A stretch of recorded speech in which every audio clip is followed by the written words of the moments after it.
Okey, second day kita bermula hari ini. Sebelum kita mula proceeding pun kita dah buat satu permohonan dan Alhamdulillah Mahkamah bersetuju dengan kita dan tiada bantahan sebenarnya daripada pihak pendakwaan bila kita merasakan daripada semalam salah satu isu yang menjadi contention pihak-pihak adalah macam mana akses ke dalam kereta tersebut.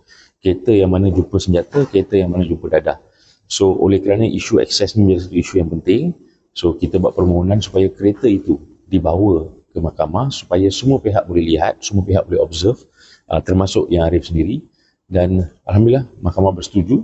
So esok pagi sebelum prosiding bermula kita akan berkumpul di sini dan kemudian kita kemungkinan besar akan turun ke kompleks mahkamah bawah ni untuk melihat kereta tersebut dan kita kemudian akan teruskan dengan kes. Selain daripada itu, hari ini ahli kimia datang, dia sahkan itu adalah cannabis. Kita memang tidak ada sebarang isu tentang keterangan tersebut sebab isunya adalah sama ada cannabis itu milik Yusof Router, kita kata bukan milik dia.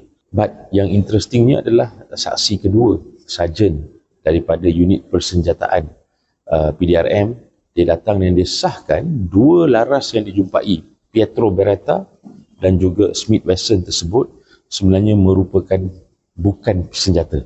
Dia bukan senjata sebenar dan dia tidak boleh tembak peluru, tidak boleh masuk peluru, dia tidak ada firing cylinder, dia tidak ada metal jacket untuk dijadikan sebagai satu senjata yang betul. Semasa pemeriksaan balas, sarjan bersetuju dengan pemeriksaan kita dan contention pembelaan bahawa sebenarnya senjata ni, yang dua-dua ni, Pietro Beretta dan juga Smith Wesson ni, boleh dibeli secara terbuka oleh sesiapa saja. Dan bila disoal semula oleh pihak DPP, dia kata even on Shopee pun boleh dibeli juga senjata tersebut. So isu akses tu sekarang menjadi satu isu yang besar.